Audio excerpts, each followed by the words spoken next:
Today's lesson is fascinating facts about weather. Hi, everybody. My name is Roger. And I'm Mike. And we're talking about the weather today.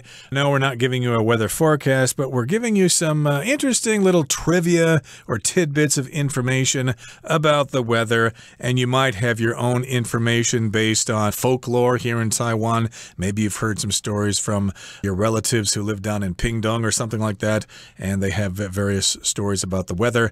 But we're going to keep talking about some of these phenomena here. Remember, people are not really sure why worms wriggle out of the ground when it rains. And we also mentioned that you can figure out the temperature by listening to the chirping of a cricket. You can count the number of times they chirp, and you can determine the temperature that way. Isn't that fascinating? It is absolutely fascinating. And we have more fascinating facts for you today about rather more dramatic weather events, but still some interesting facts about weather. I guess you could call these things weather. Lightning strikes and wildfires creating tornadoes of fire. As I said, more dramatic, more exciting, but still fascinating and weird. Indeed, the atmosphere that we live in can do some pretty weird things based on weather patterns, temperature, wind currents, and stuff like that. So we've got some extreme events to talk about today. The first one is all about something called fire tornadoes. Ooh, watch out for that. Let's find out what this is all about. Let's listen to the first part of our lesson right now. Wildfires sometimes create tornadoes made of fire. Under the right conditions, wildfires can create fire tornadoes. This phenomenon occurs when intense heat combines with strong winds to create a spinning pillar of fire and air that sucks in debris and combustible gases from its surroundings. Fire tornadoes are extremely dangerous, in large part because they fling burning material out around them, which can potentially start even more fires. 大家好，第一部分我们可以看到形容词 intense， 指的是强烈的或是极度的。例如 The students took part in intense rehearsals to prepare for the performance. 学生们密集排练，为表演做准备。或者All of the workers had an intense workload this week because of the looming deadline. 由于期限将至，所有员工的本周工作量都很多。另外，补充这个字的名词 intensity, I-N-T-E-N-S-I-T-Y, intensity. 它的意思是强烈、强度、认真或是投入。像是 I had to look away due to the intensity of the light. 由于光线强烈，我必须转移视线。或是 The tennis star always plays with great intensity and focus, no matter who the opponent is. 那位网球明星不论对手是谁，总是极度认真且专注的比赛。接下来我们看到单字 debris， 这个字是名词，它的意思是残骸、碎片或是垃圾。举例来说 After the typhoon, the roads were covered with debris. 台风过境后，道路上布满了残骸。又或者说A team of volunteers has worked tirelessly to clear away rubble and other debris. 一组志工队不辞辛劳地清理瓦砾和残骸。再来，我们看到片语 in large part， 指的是在很大程度上或是多半。例如 The success of the team was due in large part to the experience of the coach. 这支球队的成功很大一部分是因为教练的经验。或是Thanks in large part to an increase of tuition costs, student numbers have declined. 在很大程度上，因为学费上涨，学生人数就减少了。接着我们看到动词 fling， 这个字的意思是猛抛、猛扔或是猛掷。我们可以说 The child flung his toy across the room. 小孩把他的玩具用力抛过房间。或是 The monkeys flung their food at the zoo visitors. 猴子将他们的食物用力抛向动物园的游客。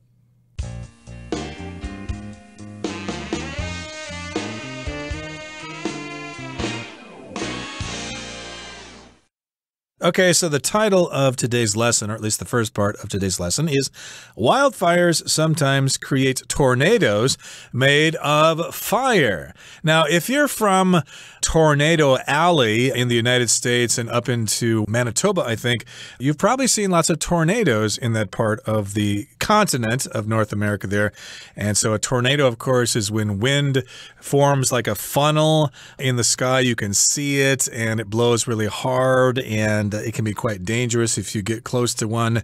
There are, of course, storm chasers who like to go after those tornadoes to get fascinating videos of them. But did you know that tornadoes can form in ways other than just wind? You can actually get something called a fire tornado. A fire tornado. That is absolutely fascinating. Okay, so yeah, tornadoes are basically spinning columns of wind, and the strongest winds that we experience on Earth basically can be found in tornadoes hundreds of kilometers an hour, and these are the ones, yeah, that just rip through cities in the middle of America, the flat sort of farmlands areas of America, and do tremendous damage, but at least they're made of wind and not fire. Fire tornadoes. This sounds like something from a horror film or a science fiction movie or something you'd find on the planet Venus.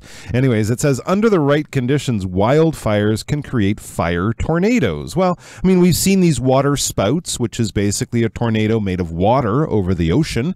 So if it happens where there's fire, we get giant columns of fire? Yeah.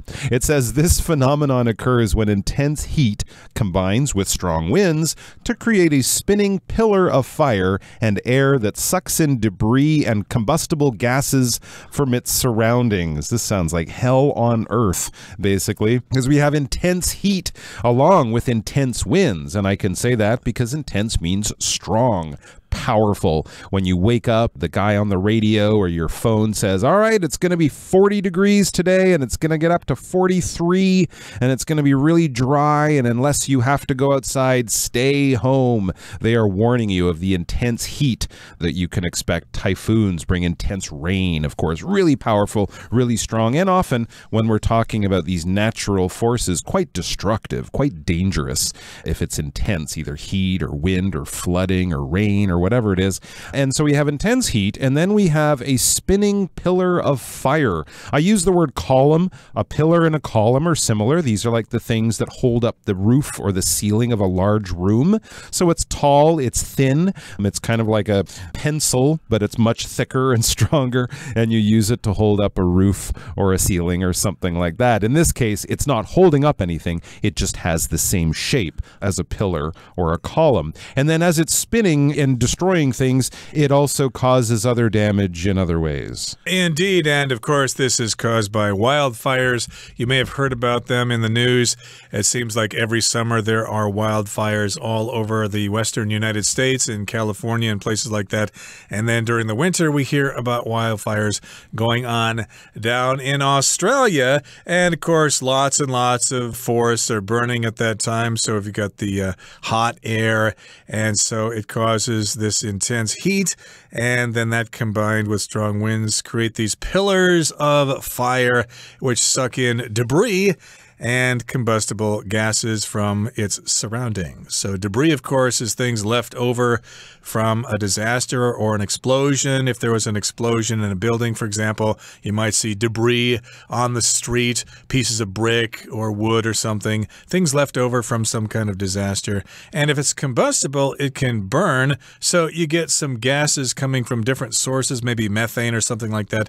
They can burn, they're combustible, and of course the surroundings are the areas around these wildfires. So these things all combine to create these fire tornadoes. And this is extremely dangerous. As it says, fire tornadoes are extremely dangerous in large part. A main reason why, in other words, a main reason why they're so dangerous is because they fling or throw or shoot burning material out of them, which can potentially start even more fires. So the fire tornado is in one area, but it's spinning so quickly and the wind is blowing so quickly that little bits of burning tree or whatever can get thrown out of the tornado, land in an area that's not on fire but now is on fire, thus basically spreading the fire around the area, making it bigger and even worse. I hope I never see one of these in real life or even on the news because it sounds very scary. It sounds like something you would not see here in Taiwan, but you never know. Taiwan is heavily forested, and sometimes it doesn't rain for long periods of time, and it gets quite hot, so you never know if a fire is going to start and cause a wildfire, which may result in a fire tornado. You just never know, do you? Okay, that's one interesting phenomenon that you want to avoid or prevent. But now we're going to talk about lightning, that flashing piece of electricity in the air that can actually heat the air around a bolt of lightning to a very high temperature, which we'll find out in just a second. So let's read through the second part of our lesson for today, and then we will discuss it. A stroke of lightning can heat the air around it to 54,000 degrees Fahrenheit. When you see lightning strike, you're watching around 300 million volts of electricity transit through the air toward the ground. Since air is such a poor conductor of electricity, it gets extremely hot when lightning passes through it. In fact, a single stroke of lightning creates so much heat that the air around it can reach temperatures 5 times hotter than the surface of the sun. This extreme temperature change causes the air to rapidly expand, which in turn creates the sound of thunder. 第二部分我们看到单字 transit 这个字是动词，指的是通过或是运送。例如 On his trip to London, Paul had to transit through the Dubai airport. Paul 前往伦敦的旅程中必须过境杜拜机场。也可以说 Many travelers transit to the US through Japan or Canada. 很多访美旅客在途中过境日本或加拿大。最后我们看到名词 conductor 意思是导体或是指挥。举例来说 Gold and silver are both good conductors of electricity. 金和银都是电的两导体。或是 The conductor did a wonderful job at directing the orchestra. 那位指挥家将管弦乐团指挥得很好。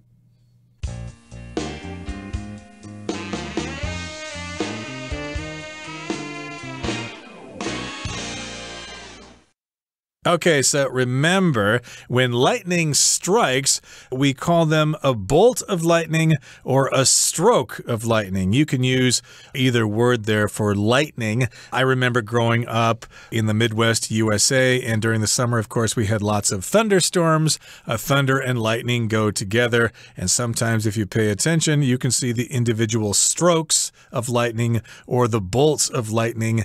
But you don't want to be outside because getting struck by lightning can be very painful and it could even kill you. Absolutely, yeah. It's very dangerous being struck by lightning. Even if it doesn't kill you, it can really affect your body in strange ways, of course, because it's giant volts of electricity. This is not a good thing to have running through you. It says, when you see lightning strike, you're watching around 300 million volts of electricity transit through the air toward the ground. That is the physics of what's going on. If you were able to measure the amount of electrical power inside a lightning strike, it would be off the charts. 300 million volts. Most of the power that comes out of your wall will be 110 volts when you plug in your coffee machine or something like that. So 110 versus 300 million. So yeah, this is why lightning is very dangerous and why, of course, it can kill people and also destroy things, like just rip trees apart and stuff like that, as this electricity is transiting through the air toward the ground. Basically, to transit in this way, it's kind of like moving. It's moving through the air toward the ground. It's traveling through the air towards the ground. We could use transit in a way to talk about I'm transiting at a certain place or I'm transiting by this method, but generally we would say going, traveling, voyaging, something like that. But basically, yeah, it's just moving through the air towards the ground, and it's a super powerful 300 million volts. And because it's moving through air specifically, that's when it can be extra dangerous, right? Indeed. And since air is such a poor conductor of electricity, it gets extremely hot when lightning passes through it. So if you want to transit, I guess, or move electricity from one place to another, something has to be a good conductor of electricity. Conductor, of course, is something that conducts something. It basically conveys it from one place to another. A good conductor of of electricity, for example, is copper wires. They are often used in electric cords because they are a good conductor of electricity. Water is a good conductor of electricity, so if there's an electric storm going on, don't go swimming. You could be in big trouble there. But air is not such a good conductor of electricity, so as a result of that, the air gets really, really hot when lightning passes through it. It's because air is not a good conductor of electricity, therefore the lightning heats up the air to a very high temperature. It says, in fact, so to give you even more interesting or more precise information, in fact, a single stroke of lightning creates so much heat that the air around it can reach temperatures 5 times hotter than the surface of the sun. Oh my gosh, that is a lot of heat. That is a tremendously high temperature there.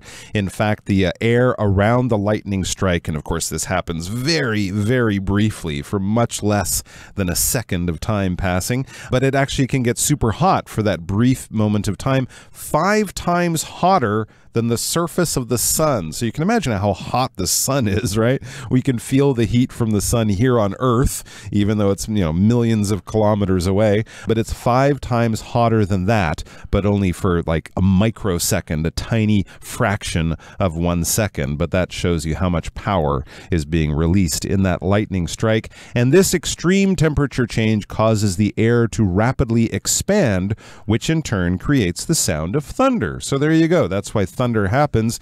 The change in air temperature causes the air to expand in the same way that the air above your tea kettle will expand as the water warms up and the steam comes out. But this happens super quickly, so fast that these air molecules actually sort of smash together, and that's what creates the rumble, which in turn, as a result, creates the rumble of the thunder that, of course, we hear right after the flash of the lightning. Right. Remember that lightning is what you see and thunder is what you hear. And of course, light travels faster than sound. So oftentimes you see the lightning long before you actually hear the thunder.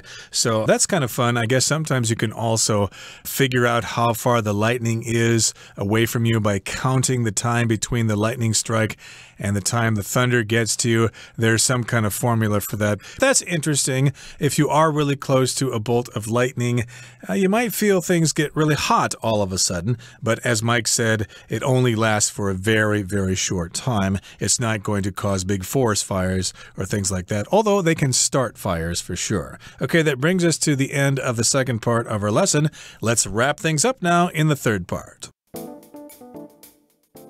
Of course, these tidbits only scratch the surface of weather-related facts. Why not research some more so that you can make your small talk about the weather a little more interesting? Okay, so it says, of course, these tidbits only scratch the surface of weather-related facts. Tidbit, of course, is a little bit of information. It's not really important information, but it's kind of fun to talk about with your friends and family when you're having a meal or something like that. Yeah, these are little tidbits, little bits of trivia.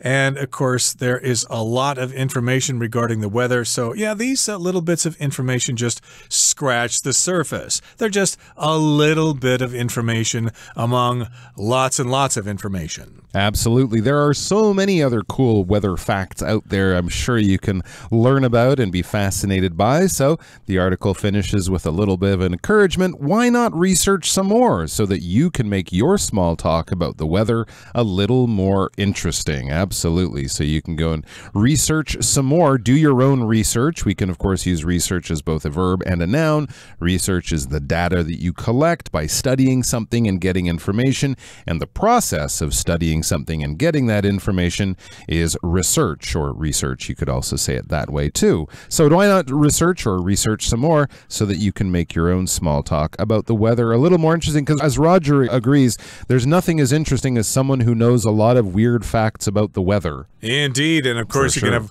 lots of conversations regarding the weather here in Taiwan because there are so many kinds of weather phenomena here to talk about, like typhoons and rainstorms and things like that. Okay, that brings us to the end of our lesson for today. It's time now to listen to Hanny.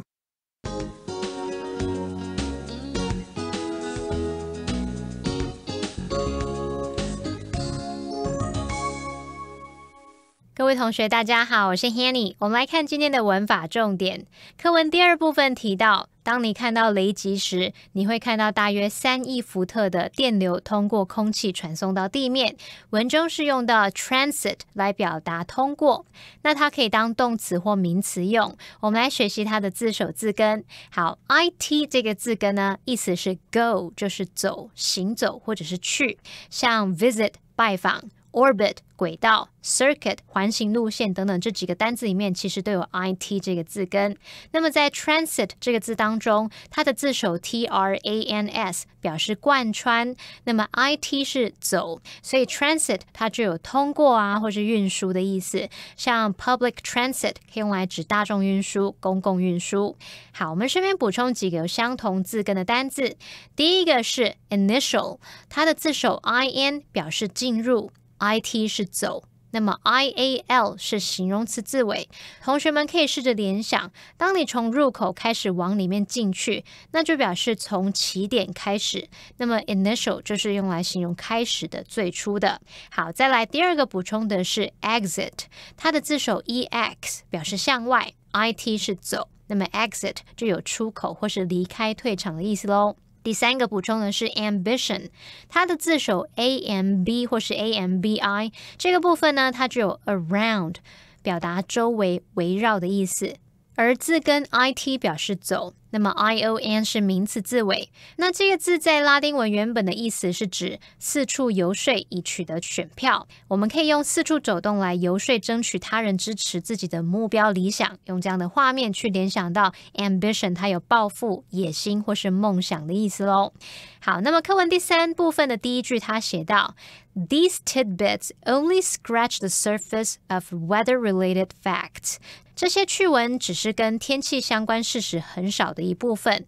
那么 scratch 当动词，它就有刮、抓或是搔的意思。surface 是表面，那么 scratch the surface引申表示仅触及事物的表面，没有深入探讨啊、学习或是了解某事物。我们这边也介绍几个跟 scratch 有关的用语。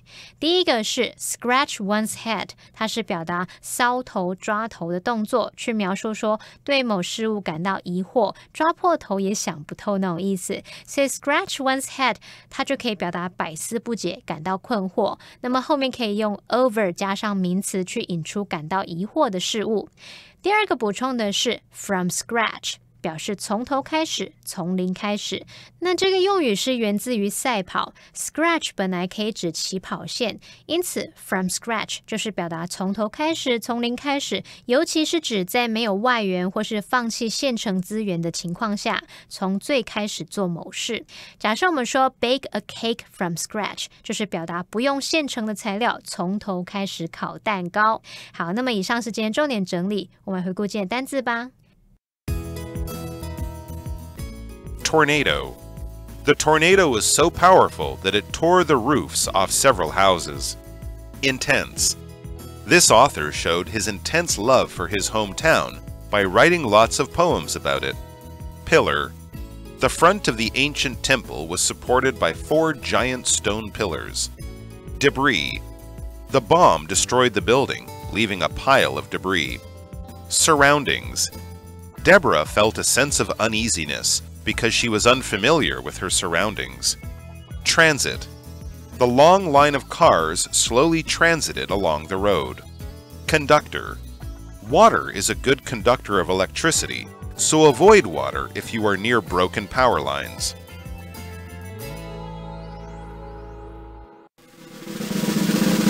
Discussion starter starts now!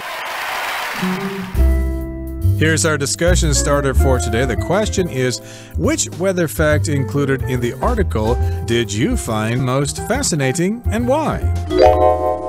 I found the fact about lightning most interesting because I had no idea the forces involved with lightning were so powerful. I had no idea that the temperature in the air around it can reach such an insanely high level or high number of degrees. It's really quite incredible. Well, I was most fascinated to learn that The chirping of crickets can actually tell you the temperature. I spent a lot of time in the country as a kid listening to crickets. I had no idea that those crickets were trying to send me a message as to what the temperature was. If I had known that, I could have dressed more properly and avoided getting sick. Well, that brings us to the end of another edition of our program, and please make sure you join us again next time. From all of us here, I am Mike. I am Roger. See you next time.